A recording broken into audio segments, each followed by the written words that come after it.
Hello, Melissa, and whoever sees this video. We're going to be talking about AI presidents and how their psychological effects are negative in our minds. So I want to first start about what my main idea is on this topic. While these videos can tend to be funny, but to some people they can be more misleading or start to spread misinformation.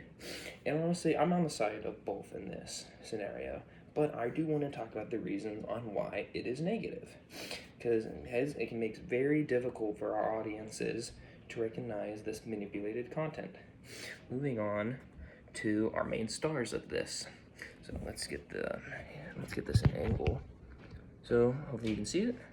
Here are our main stars. The AI presidents really goes Donald Trump, Joe Biden, Obama, sometimes George Bush, George H.W. Bush, Clinton, Michelle Obama, all of those. Like basically a lot of presidents, or not even presidents, maybe like first women. Those are mostly the stars of the AI presidents. So what is it?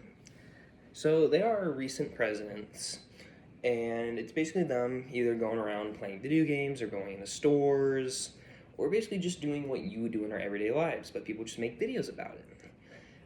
Where can you find these? These are popular on TikTok, YouTube, Instagram. You can even find it on Snapchat a little bit. What else have I listed? YouTube, TikTok, Instagram, etc. So now I want to talk about the spread of misinformation. So this technology is used for a lot more than comedy. Like sometimes people just make these videos and act like that certain presidents are actually going to do these horrific things that they state in their videos.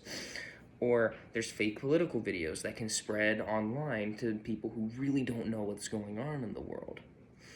Or audience may share this content with other people, friends, family, and they won't verify if it's really real, because maybe there's sometimes not an AI generated prompt on what you're watching. So you really just don't know, because AI is controlled so much and it really just sounds real at this point. So for my first source, I'm going to be using Robert Chesney and Danielle Citron, Deepfakes and Looming Challenge for Privacy.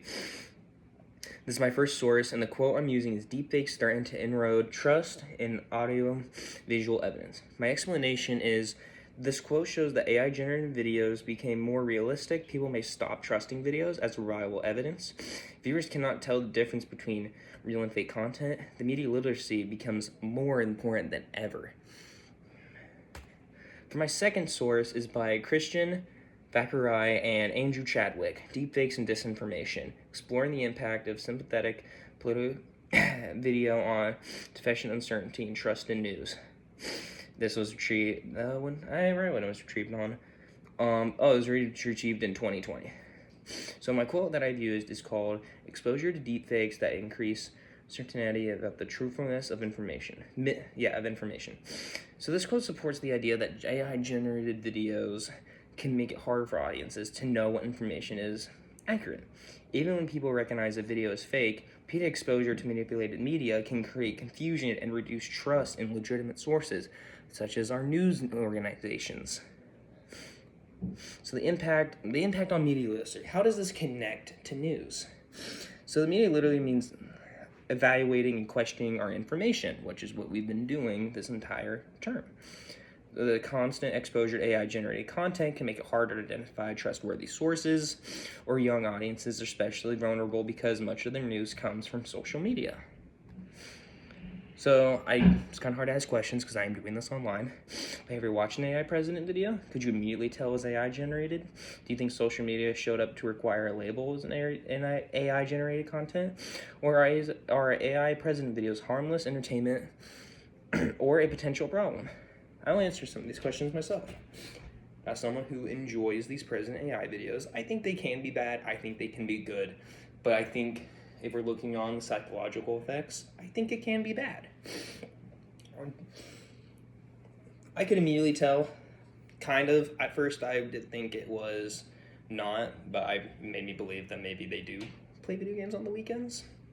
So it looks like we're wrapping up. Thank you for listening to my presentation, and I hope you have a good night. Thank you.